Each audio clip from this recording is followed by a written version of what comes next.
Good morning. This is Denise Whillier, and I'm broadcasting from the south coast in Sussex, United Kingdom. And I wanted to talk to you today about the right way and the wrong way to fire staff. Obviously, the goings on in the White House over the last few days, last night again, has given me plenty of fodder for this particular broadcast. And so I'm going to use some of the examples that we've had because they're very much in the public domain and mean that we've got some common reference points when we're talking about firing people. But then I want to segue into talking about the right way to do it with respect and dignity, so that if you're in a leadership position, if you run your own business, if you are a leader within a company or organisation, and it falls to you to have to let people go, some tips and advice that I've learnt along the way from my time as a CEO and before to help you. So just by way of very brief background before we get into the material, I was chief executive for 8 years and have spent around 25 years in senior management and leadership roles. And during that time, I've hired dozens and dozens of people. And I've also had to let people go, either through reasons of redundancy, because of underperformance, and occasionally because of misconduct as well. And it's never a pleasant thing to do for any of the parties involved, and it's something that I take very seriously, because if you're letting someone go, whatever the reason, be it redundancy, underperformance or misconduct, you are going to have a really serious impact on that person's livelihood, on the money that they've got coming in to live on, and on their ability to get a job going forward as well, potentially. So it's something that I take very seriously from that standpoint. But I also take it very seriously from the standpoint of the reputation of the organisation that you're running and the type of culture that you want to create as well. So that's a little bit of context by way of background. And I work now as a business consultant with small and medium-sized businesses. And one of the things that I do talks on and workshops on is leadership. And particularly interested in aspiring and developing leadership. And my personal mission is really to develop the leaders of tomorrow. And one of the ways that I see myself doing that is by developing the leaders of today, and to help them to nurture the leaders and talent of the future as well. So that's a little bit of background about me. And the prompt for this talk was obviously the goings on that have happened in the White House. So we had Tillerson's firing on Tuesday, endless speculation in the news about who was going to be next. And that reminded me of an article that I wrote last year about the firing of James Comey, and why I thought that action would come back and bite Trump on the backside at some point in the future. Was part of the premise of that article. So I went back and had a look at it, updated it with to take account of some kind of recent developments, and then published it again on my social media feed, and did a bit of a tweet storm about it as well. So you'll find that as a pinned post on the top of my Twitter account. And as I was thinking about that article that I'd written and the news of the different firings that may or may not happen during the course of the week, I thought it would be an opportune moment to do a broadcast looking at this very much through the lens of leadership and management. So we hear a lot of talk about it through a more political lens, and it may well be I'm going to make some political comments during the course of this broadcast. I am quite a political person, so I'm not going to sort of deny that aspect of myself, but I'm very much interested in this from the perspective of leadership and management, and so that's very much how I'm going to approach this broadcast. And I wanted to share it in the context of two maxims that I learnt in my own career. One at the very beginning of my career, it was my very first management role, and the person who was more senior to me that I worked with very closely, very wise lady called Phyllis, told me that if you are going to go after somebody and damage them in some way, be sure to dig a grave that's big enough for yourself, not just for that person. I can't remember what we're talking about now. I think it was in the context of something more senior than us was doing, and those were her kind of very wise words. And she also said something else very wise, which I'd forgotten about until just speaking now, which is that you can expect to meet that person. You may be on your way up when you if you do something wrong by somebody, you can expect to meet them on your way down as well.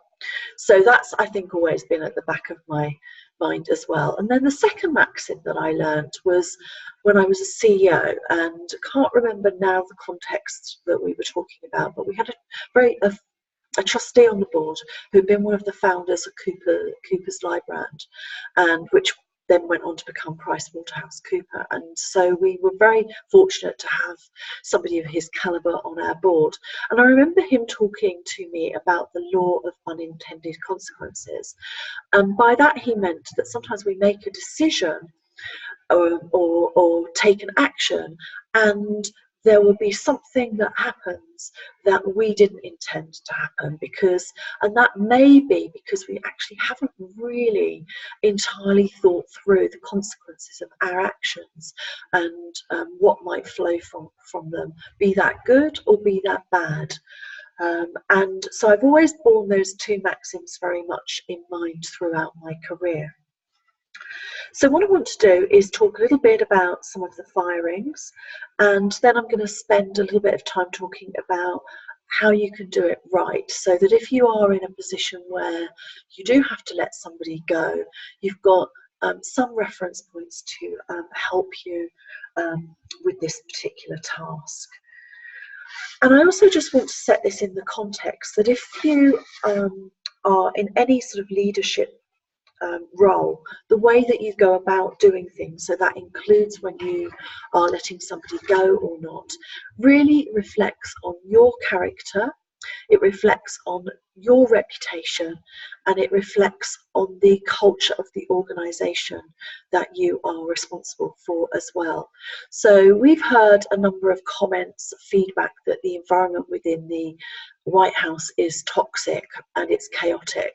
Now, there are a number of reasons why people are saying this, but one of the reasons is because of the endless speculation about who's in, who's out, who's going to go, who's going to be fired. Is it going to be me? How do I react to that? Do I keep my head down? Do I say something? Do I make arrangements to jump ship now and find another job? So that's why we're hearing some of the reports that it's a toxic environment, because any organisation where there's endless speculation about hiring and firing is not a happy one. And so and then sort of really going back to your own reputation as well, is that if you develop the reputation for being somebody who is very ruthless, and that might be a reputation that you want to develop, one of the consequences of that is that you are going to almost certainly find it very difficult to hire certain types of people, because they won't want to come. If that's your reputation, good people by and large are not going to want to come and work for you. When I say good people, I mean the really, really good creme de la creme of people are not going to want to come and work for you if you have a reputation for being ruthless, cold-blooded, and mean-spirited. So that's something to bear in mind. And the other thing to bear in mind is that when you are firing somebody, there are going to be a set of reactions from that person, and you can make some prediction around what those reactions are by knowing the character of the person that you're dealing with, by knowing how they, generally speaking, behave.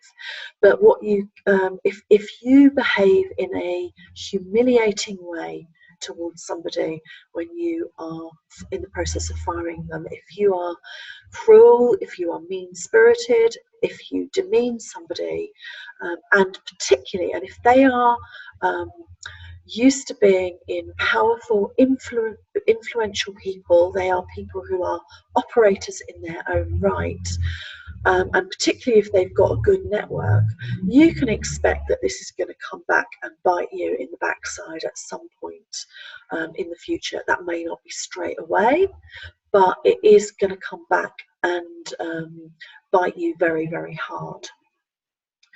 So I'm just going to talk a little bit about each of the firings, and then, like I said, we're going to move on to how you do it in the right way. So this is a kind of list of examples of how to do it in the wrong way, irrespective of what you think about the people concerned and what they may or may not have done. So the first one I'm going to start with is Comey. And so just to kind of go back into ancient history here and refresh our memories. So Comey's sacking, if you remember, was another very, very public firing. The first time that Comey knew that he was being fired was when the story flashed up on a television screen, which was in the background of the Los Angeles field office where he was there to address staff. And initially he thought that the story was some kind of very bad joke, but then quickly realized, I think because the story was actually on CNN, if my memory served me correctly, that this was absolutely correct. And that at the same time as this story was breaking, Keith Schiller, who you may remember was Trump's former bodyguard and got some position in the Trump organization, I can't remember quite what it was, but he was at FBI headquarters in Washington delivering a letter by hand to the headquarters saying that Comey was fired, and that the letter itself was not given to Comey directly. And sort of compounding this reality show political axing, because that is in effect what it was, you then had CNN showing footage of Comey boarding a plane to get himself back to Washington as the news of this firing reverberated around the globe. One FBI official reported that Comey was really, really surprised by this, and he was caught completely flat-footed by the news. And that's why he decided to cancel the engagement in Los Angeles and return straight away to Washington.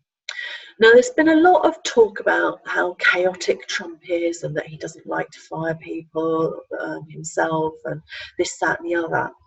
My take on the Comey firing is that this was a very, very public humiliation of Comey. There was no conversation on the part of Trump or anybody else to communicate this decision in a respectful and dignified manner.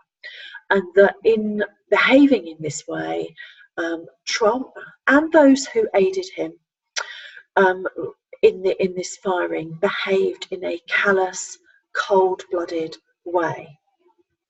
And I also think that they didn't think through the consequences of the actions. The action was very intended to kind of alleviate the pressure of this Russia problem that Trump thought that he had, but public opinion very, very quickly kind of galvanized on this matter, particularly in the Senate, and that led very swiftly to the appointment of the special prosecutor, the indomitable and, I would say, equally, if not more so, ruthless Robert Mueller.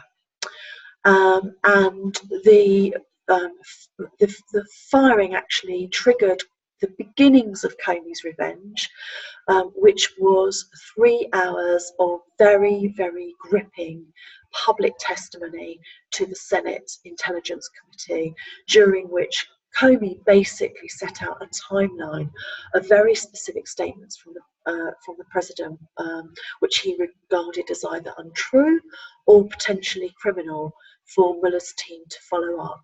And of course, we don't know whether Comey has been interviewed by the special prosecutor or not. My guess is that he has.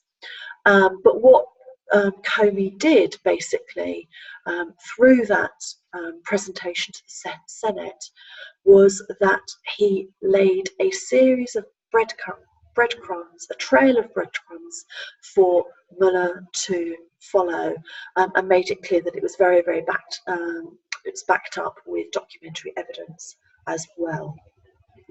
So, ironically, I mean, my own view from looking at this is that Trump probably would have been justified in removing Comey from office at the start of his presidential term, because as I understand it, he did violate long-standing Department of Justice policy that required no comment during an election period, and so the way that he dealt with the Hillary Clinton email investigation in that context, I think, would have warranted looking at his like Comey's behaviour and considering dismissal in that context, and that very well could have been justifiable. But he didn't do that. It was very much in the context of the Russia firing.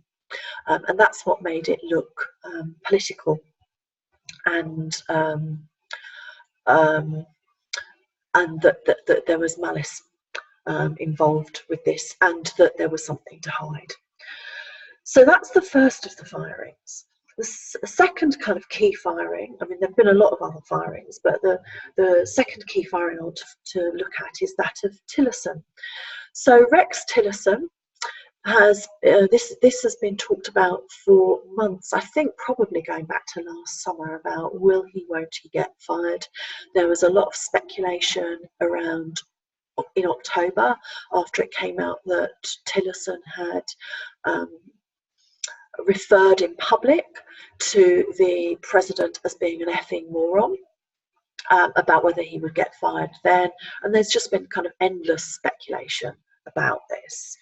And then the story emerged on Tuesday about the firing. Now, we're not exactly sure about the details of this, because there's differences in the reporting, but what appears to have happened is that John Kelly gave Tillerson a call over the weekend to give him the heads up that there was going to be some sort of tweet coming about his position, and whether or not Kelly specifically referenced being fired or not is not entirely clear, but I think what is clear is that Tillerson's position has always been, if you want to sack me, you've got to do it to my face.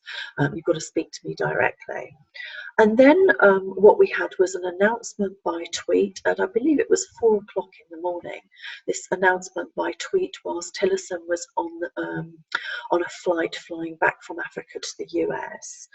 And then Trump eventually called Tillerson later that morning, having been very much encouraged, shall we say, by Kelly that he had to do that, and I guess that's some sort of attempt at damage control. Now, Tillerson is a tough CEO of a vast organisation, or he was, sorry, a CEO of a vast organisation, Exxon. An organisation of a level that does not in any way compare to the Trump organization. You know, this is a very, very significant multinational corporation with, you know, you don't become a CEO of that type of organization unless you are a serious operator.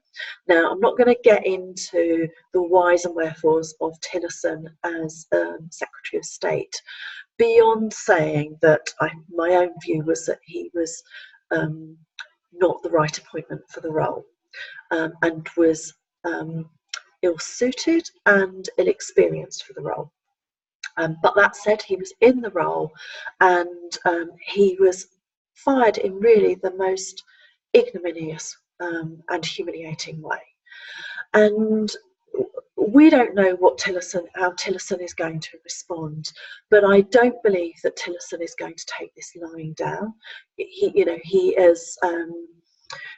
gave a speech about Russia on the day before he was fired, and this is sheer speculation on my part, but I think that was an invitation to Mueller to interview him.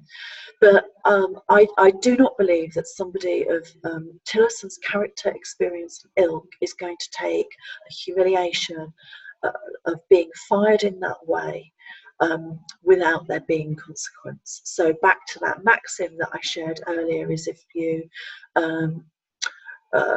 dig a grave for one person, you need to dig a grave for yourself as well. So I think that there will be consequences and retribution from Tillerson. I don't think that we will necessarily see that in the public domain, because I don't believe that he's somebody who is going to write a book or go doing the rounds of the talk shows or anything like that. So I think that whatever he does will be very much behind the scenes, because you know, he has his friends, he has his network, he is an experienced operator. So that's something that I really want you to think about in the context of, if you're in a leadership position and you're thinking about letting someone go, if you do it the wrong way, you can expect that there's going to be some sort of payback and consequence for doing that. There will be a consequence whether you do it, if you do it the right way, because there's going to be kind of gossip, speculation, and so on and so forth. But if you do it the wrong way, you can expect that it's going to come back and bite you in the backside in some way or another. So that's Tillerson. So I'm now going to move on to McCabe, who was fired last night. Again, this has been touted for months. There were the tweets just before Christmas from Trump about wanting to fire McCabe. You know, a whole series of tweets by the president about McCabe, and then we had the speculation this week. McCabe is due to retire. I think the retirement came into force like maybe midnight on Sunday, Monday, but very, very imminent retirement.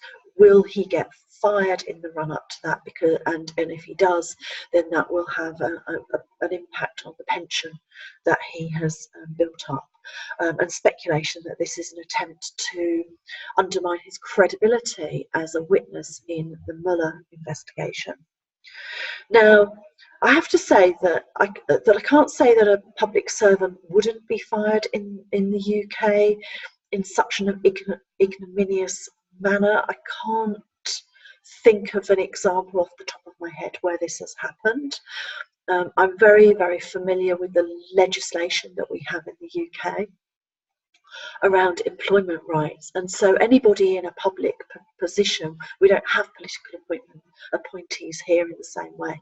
Anybody in a public position enjoys the same employment rights as everybody else, and so something like this would be potentially challengeable through the courts, through our system of employment tribunal. And I think also all the comments in the public domain, I think that there would, under UK law, I think there would be potentially cause for action as well. there too. So I think that here, if this was to happen in the UK, which I don't believe that it would, there would be legal redress in this circumstance. Now, I can't comment on the facts of the case against McCabe because I'm not familiar with the detail of the case. I know something around the allegations around him, but I don't understand enough around the processes and procedures to know whether the firing in itself was justifiable. What I do know is that the firing was very, very rushed and outside of normal custom and practice, normal precedents, and that gives the perception that the firing was political, that the firing was done out of spite and malice. That's the perception that it creates.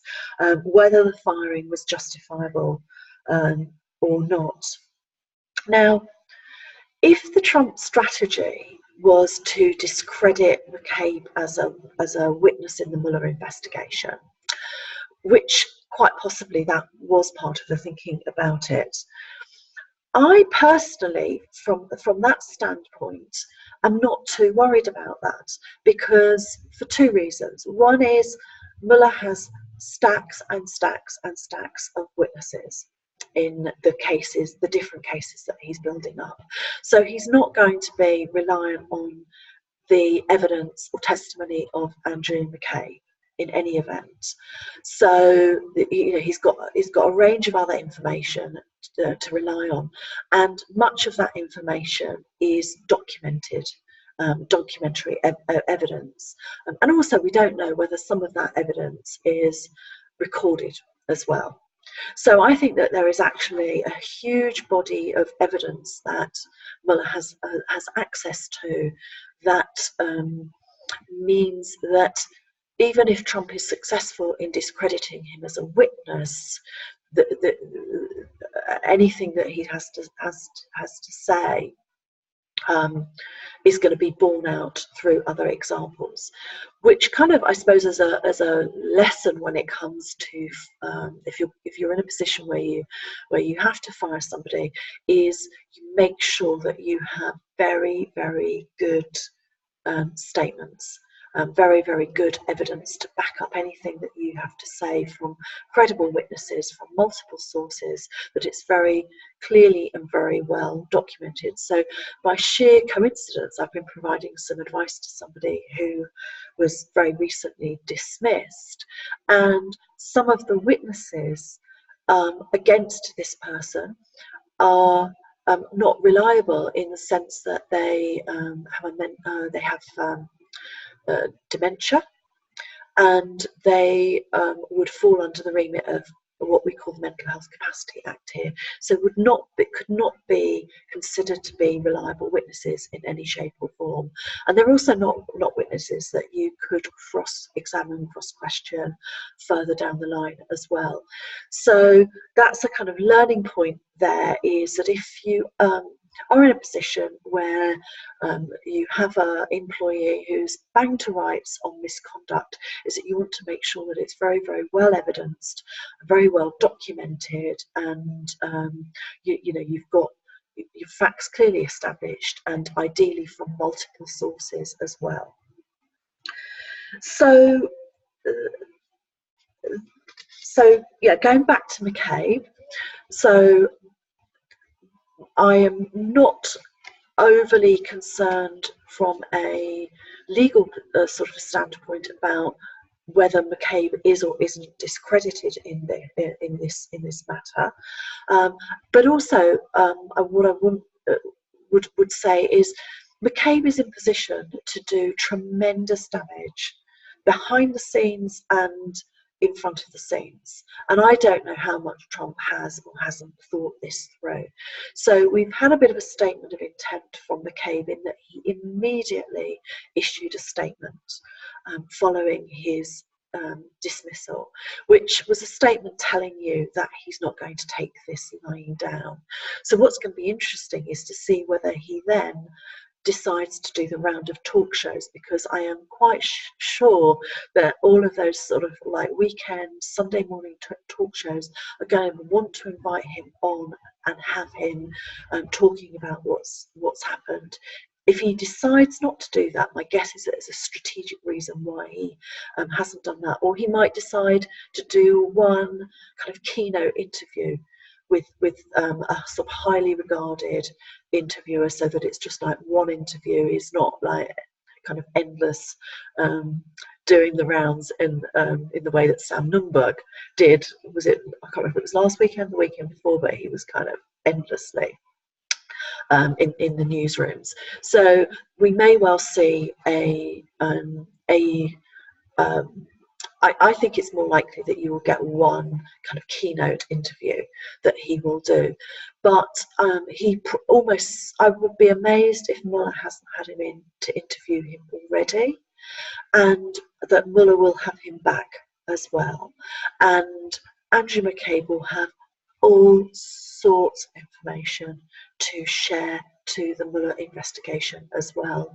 And Andrew McCabe will know exactly where to place information as well, so that in the event of the Mueller investigation being shut down, that it is placed in other arenas as well, so that it, one way or another, the truth will out, if you will.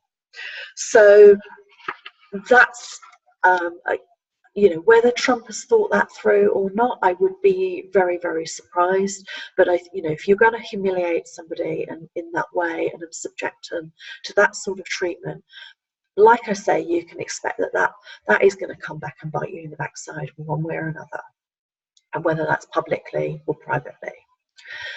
And then I'm just going to sort of turn very quickly to speculation around three other firings. So McMaster, there's been speculation all through the week. Was he going to make it through the week or not?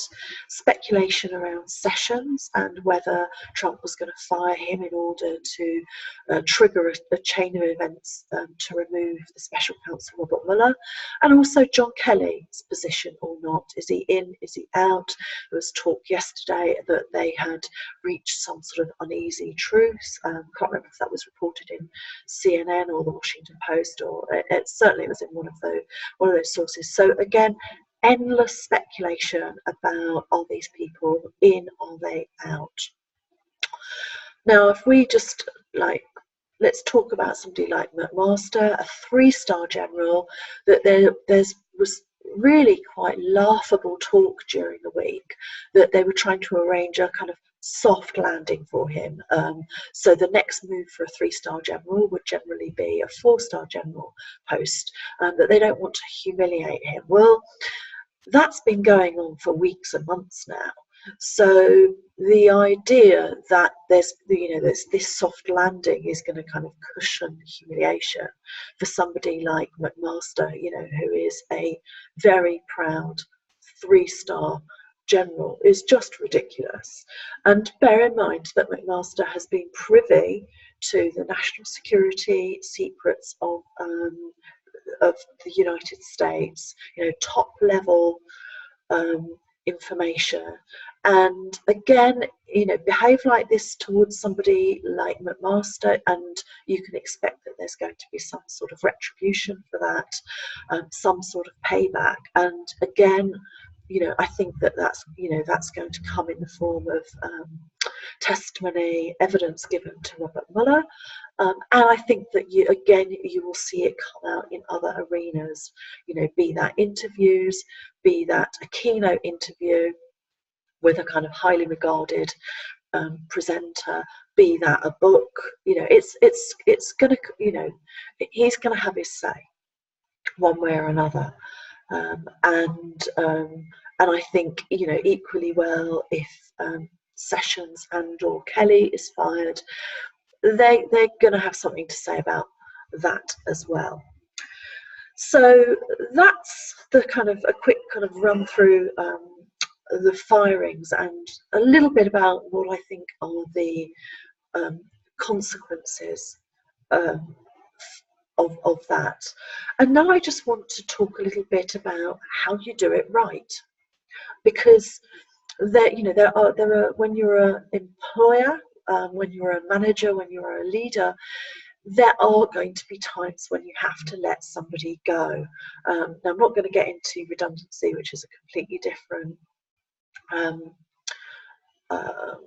situation. But if we're talking about underperformance and going through capability procedures, if we're talking about serious misconduct that could lead to dismissal, then there are right ways and there are wrong ways to do it. So I'm just going to run through a few of these. So the first is to say that prevention is always best, is that you don't want to find yourself in a situation where you've taken on somebody who turns out to not be very good at their job, or turns out to be dishonest or corrupt or unsuitable in one way or another. So prevention is best. So if you obviously this is when you have control of the hiring process and you're choosing who you want to bring into the organisation or not. So there's a maxim, hire slow, fire fast, which I very much adhere to, although I have a caveat around the fire slow thing, which I'll get to in a minute, so we'll just put a pin in that one. And so it's really a question, when you are hiring somebody, that you are very, very thorough about the process, that you really take the time to do it properly, that you do take up references, that it's not unusual in this day and age to get kind of like one line, very short references which is more or less confirming the person's appointment and not a lot else. Now, that is sometimes because of custom and practice in the organisation. It's also sometimes because that employer doesn't want to give a bad reference. You always have the option of phoning that person, phoning the referees up and talking to them about the person, asking them questions. And it may be they don't want to say a lot, but you can, by talking to somebody, you will be able to get a more of a sense of what's going on with that person. If they talk very enthusiastically and positively in a genuine way, then you can tell that they this appointment is likely to be a good one. So I'm not going to get into the detail of how you recruit somebody successfully, because that is a very, very detailed subject in and of itself. But I just want to sort of flag up that if you are in control of the hiring process, then doing that with care and mindfully is going to serve you dividends in the long run, because that you are much more likely to have an employee who is capable and competent to do their job. So that's point one. Point two is to maintain confidentiality throughout, as far as you possibly can, throughout any sort of disciplinary process. Now, that can be tricky if you've had to put somebody on gardening leave to put them on suspension, because clearly they're not in the workplace, and so people are going to ask about that. So my standard answer to that is that they are taking special leave. Now, people will know, people will guess that that might be a euphemism for something else, but it's people are innocent until proven guilty, and so if you have to take the step to put somebody on special leave, to suspend them whilst you go through an investigation, you want to make sure that you maintain that confidentiality throughout that process, to make it as sort of dignified and respectful as possible, either because that person may be coming back to work for you, and so you don't want to undermine the employment relationship any further than a suspension will do, but also because if you do let that person go, you don't want to have done anything that is going to cause them to be any more angry than they may well be. So it's really, really important to maintain confidentiality, and so one of the things that you really should not do is, if you're thinking about replacing somebody, you should not be wheeling in people and talking to people that you want to replace that person with and having conversations with them, because there's a very good chance that one way or another it's going to get back to the person that you have that you are looking to fire, the person that you have suspended. And if we go back to the White House, we've had that reported endless times that, you know, we've got detail of who Trump has been interviewing to replace McMaster. We've had stories that probably Ivanka, have been looking at replacements for John Kelly. So all of that in the sort of open daylight, as it were. And again, that's going to harden the opinion, harden the behaviour of somebody that you're looking to fire, if you choose to behave in that way. And I just want to pick up the point of, you choose to behave in that way. You have a choice how you behave when you're firing somebody, and so if you don't maintain appropriate confidentiality, that is a choice on your part. You don't, you have a choice to keep your mouth shut. And about sharing information on a strictly need-to-know basis. So my third point is to be fair and to be thorough. So if you're thinking about in a position where you're dealing with underperformance or misconduct, and you are going through the capability disciplinary procedures, then it's all about doing a fair and thorough investigation to establish the facts, which is why you would normally appoint somebody to be an investigating officer to do that investigation for you. If you're a small organisation, it may be appropriate to bring in somebody from the outside with the right relevant experience to do that investigation for you, so that you know that it's being done properly, and that that you follow processes and procedures, which kind of leads me on to my fourth point, which is that you do follow a proper process and procedure, and that process and procedure is the one that is legally prescribed.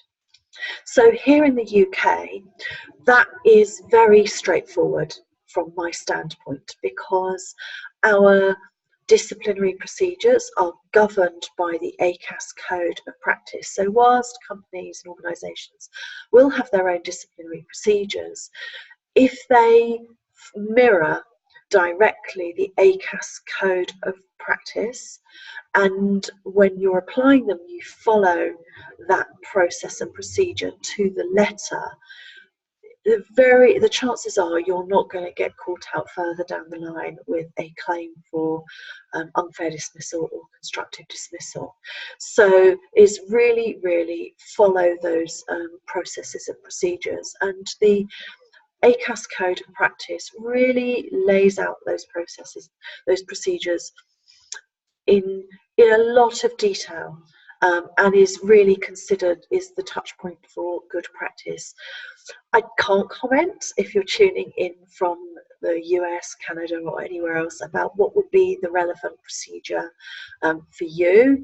So you would, in America, I guess you would start with the small business association, looked at the kind of lead bodies to find out what the legal framework for your jurisdiction is, and look to apply that as well.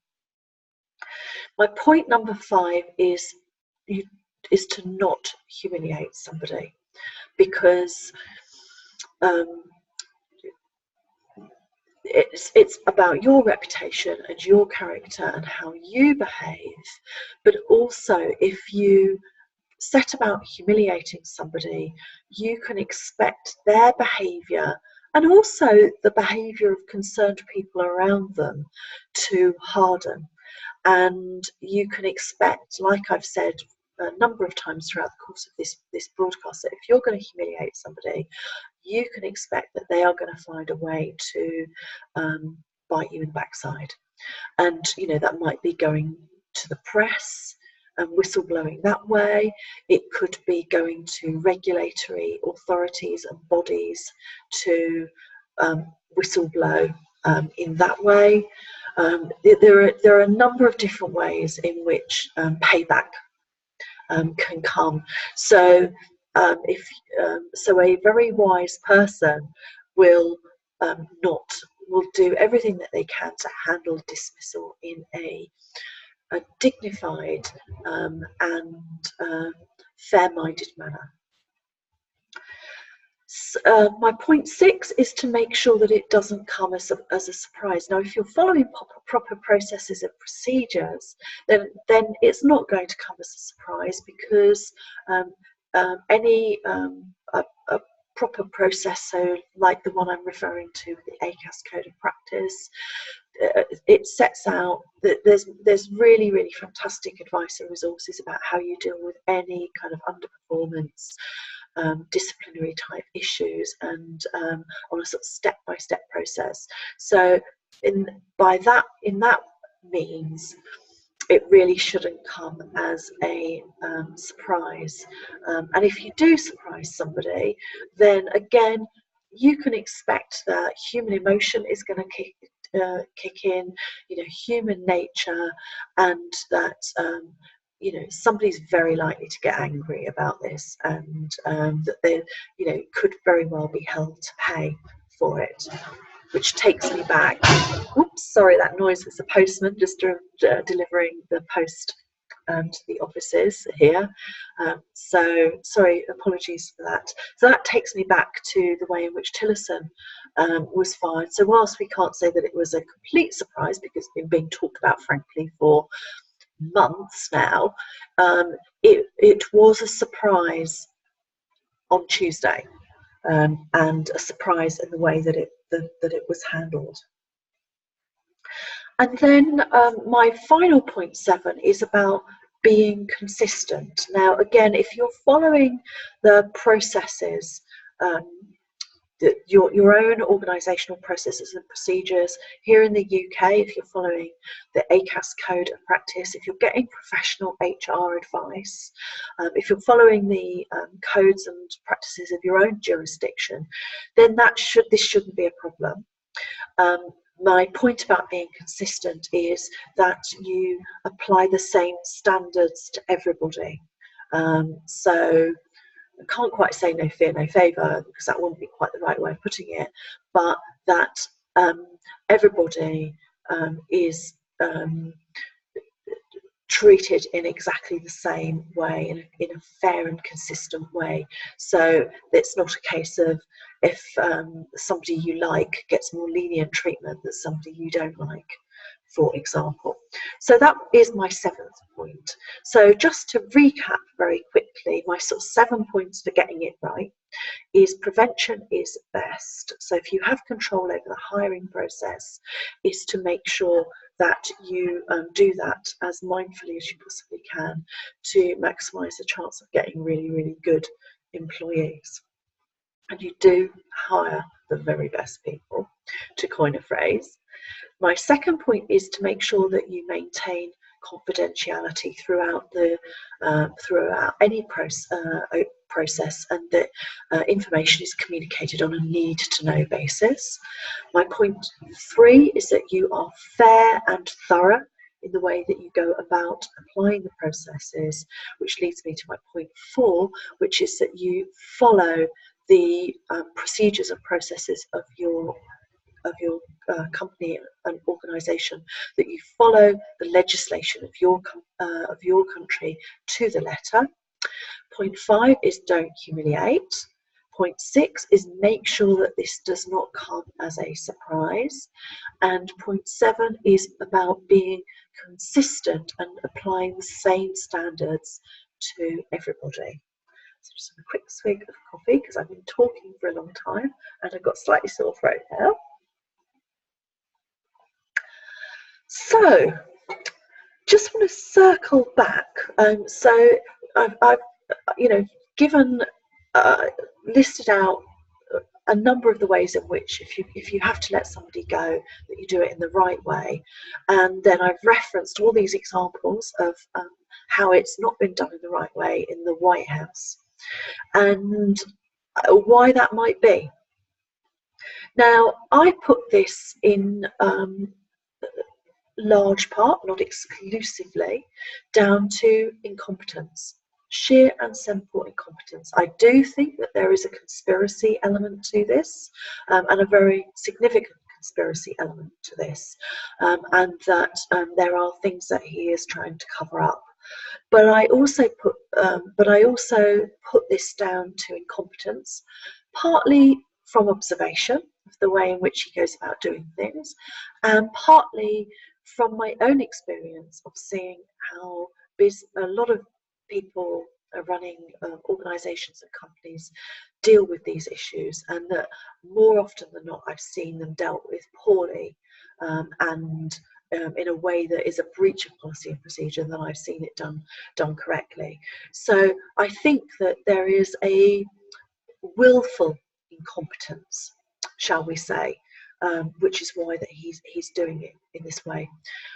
I also think that it's because he thrives on the drama of this. So essentially what we're seeing is a kind of reality TV show being played out. Now I say reality TV show, I don't ever watch reality TV shows, other than very briefly I watched The Apprentice for one series because one of my clients was on The Apprentice here in the UK.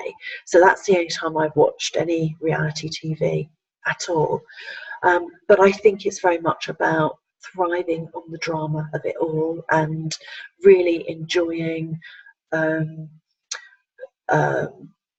floating trial balloons, creating speculation, leaking stories to the press to see what happens. This is part of a very old pattern that we know about. So I do think that there is a very much an element that he thrives on the drama. The other thing I think is that he has been able to get away with it for years and years and years in the Trump organization. And, he's had people around him that have acted as enforcers for things that he's wanted not to be in the public domain and to cover up. So latest example we have of that is all that's playing out with the Stormy Daniels story and the way in which the agreement between them, the non-disclosure agreement, is being handled, and the possible role of Michael Cohen in this, the allegations now that there was physical violence, threats of physical violence to silence her. So I think that this is somebody who has they've just been able to get away with it for a very long time. And if you've worked for larger organizations, you probably can think yourself to examples of people who you look at their behavior and you're like, how do they get away with it? And it's been a blind eye has been turned in the organization for any number of reasons that they've been able to get away with it, and there's not been a consequence for them. And so they keep on doing and perpetrating that behavior. And I don't think that leading on from that he has ever encountered anybody who is going to come at him, who is capable and competent to deal with him. And that's what we're seeing in the Mueller investigation, is that Mueller is one of the most preeminent people of his generation on all kinds of levels, in terms of his skills and competency. So there's his skills and competency as an investigator, putting together a case and running very, very prosecuting very, very complex cases. But he also led the FBI, and he led the FBI through a very intentional culture change as well. So we are also seeing somebody who is very competent and capable from an organisational standpoint as well, operating, and that those two things are going to collide.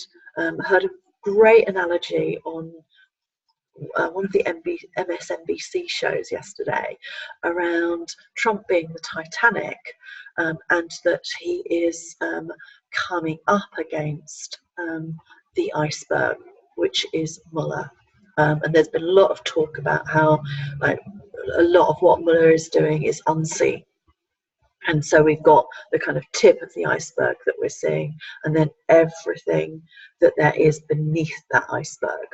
So that's I think he's really been allowed to get away with it, and there's been no consequences for his behaviour, and so he's just continued it, and will continue it until until he is stood up to, because not going to go into the whole thing of bullying and harassment, but we've got ample evidence of him being a bully and being a harasser, and this is how bullies and people who harass behave. But I'm not going to go into that because that will be another whole broadcast. I also think it's really about arrogance and hubris, and that he's a total chancer, and he's going to, if you look back to Trump's history, he is somebody who has chanced his arm repeatedly, and is arrogant is not, just doesn't cover it as a word, and so I think a lot of this is sheer arrogance and sheer hubris on his part. I do think, like I say, that there is also a very significant element of conspiracy. Oh, there was another point I was going to make, which is that I don't think that he has, that Trump has the ability to think strategically about the long-term consequences of his actions.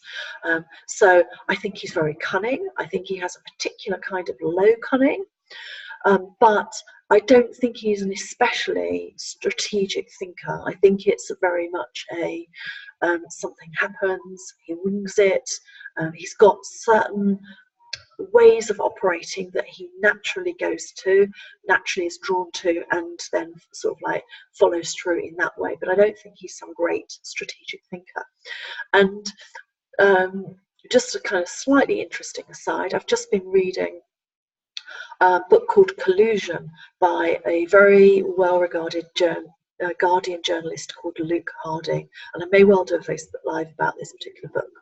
And one of the in one of the chapters in the book, Luke Harding talks about the Russian recruitment policy that there was for spies, because they basically run out of sufficient kind of left-wing communists to try to turn and make them become Russian, get them to become Russian spies. So they started to sort of think outside of the box about, well, who would make a great spy? And so they came up with a list of things, from arrogance to narcissism to being corruptible, to womanizing, to having things to hide, so on and so forth. But one of the things that they was on their wish list for a potential agent for the Russian state was somebody who is not good at analysing situations, and that was a key requirement.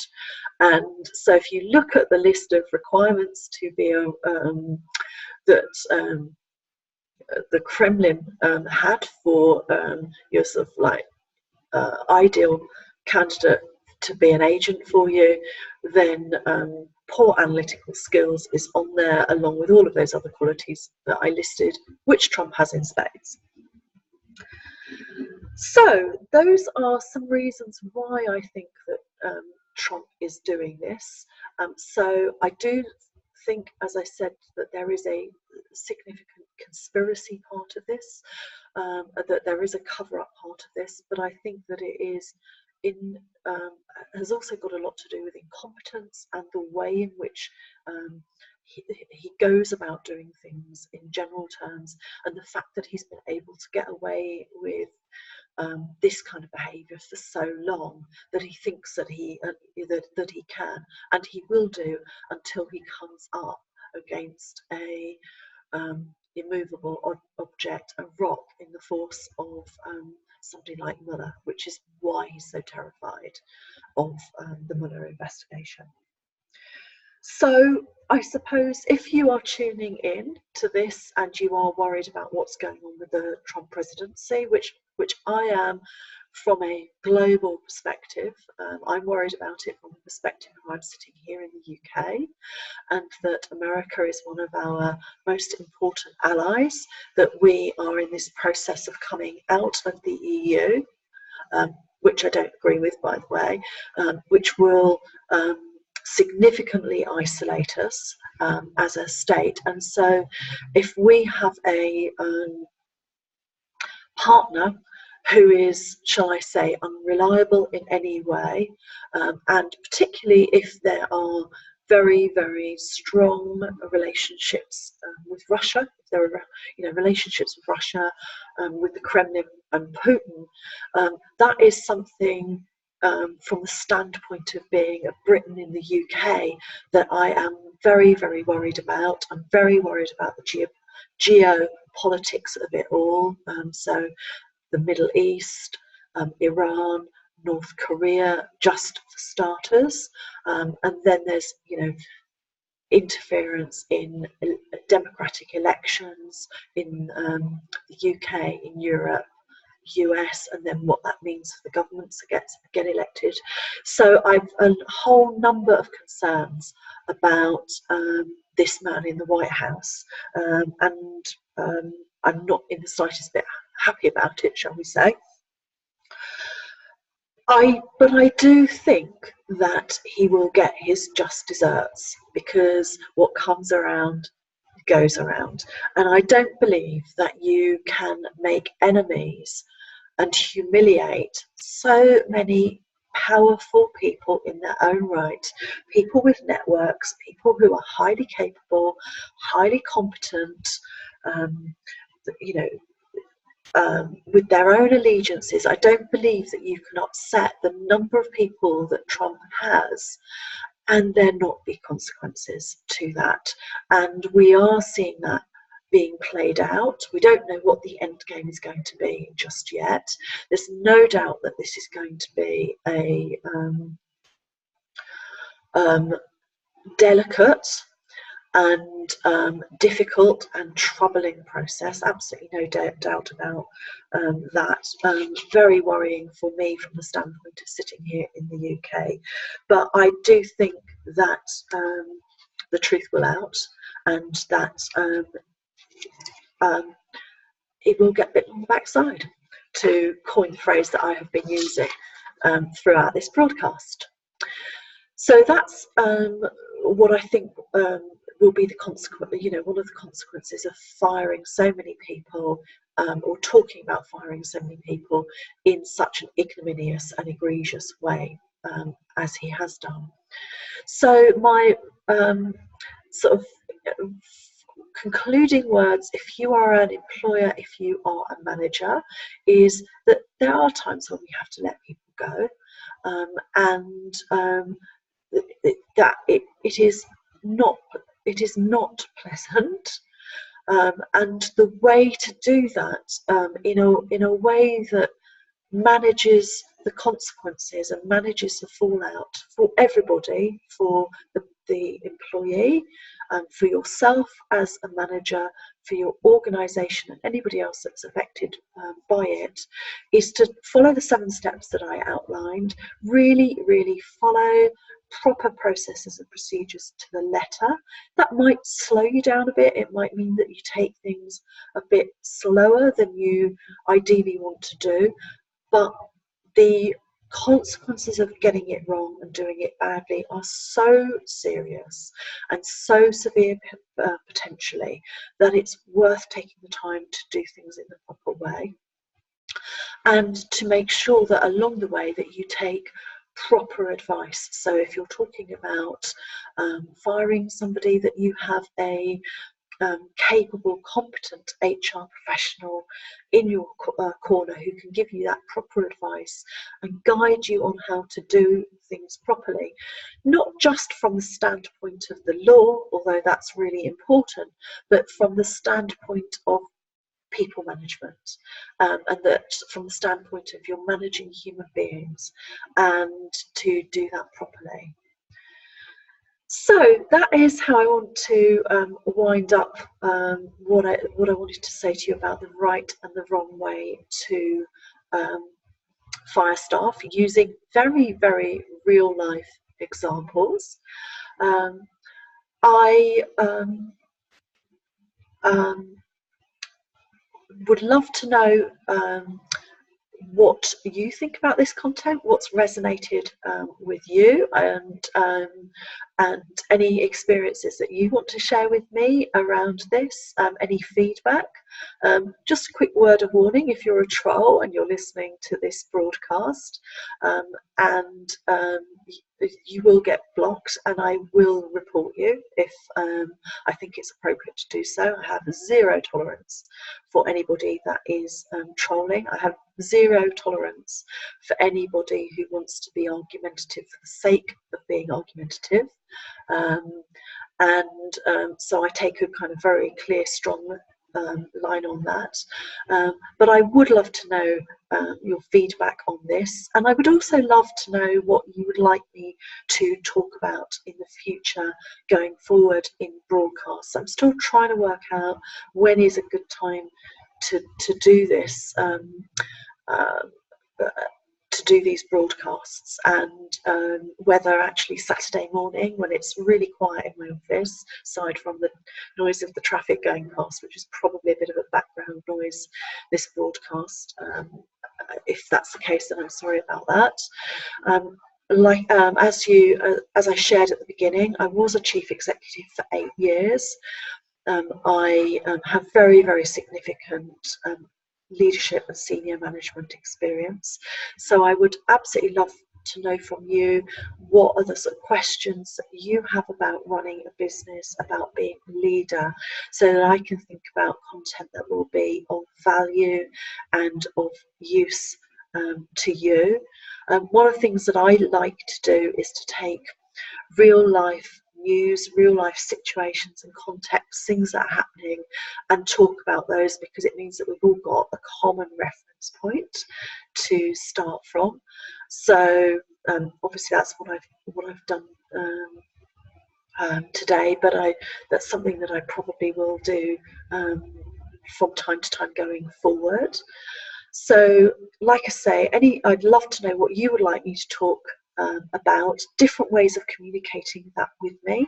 So you've got on this post on Facebook, you've got messaging me through my Facebook business page as well, connecting with me on Instagram. I'm quite active on Instagram, sharing stories and so on, so that's another way of connecting with me.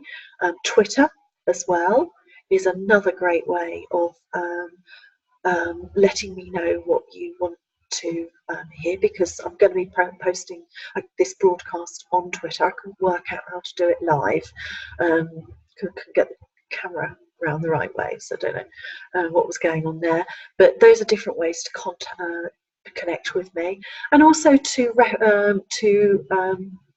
reference the article that I mentioned earlier, which I will put a link to in the comments box below, which is around the article of James Comey being fired as well. So opportunity there to comment on that and to ask any questions of me as well. So love getting people's feedback, because I want to make this as useful and as valuable for you as possible. Not sure how long I've been talking for, quite a long time I imagine. I'm going to get on with my Saturday. It's just been snowing here, the promised snow has finally come. So I'm just looking out at some snowflakes there out the window. So I'm going to get on with my Saturday, and wish you a great Saturday, a lovely weekend, and I look forward to catching up with you sometime soon. Bye bye for now.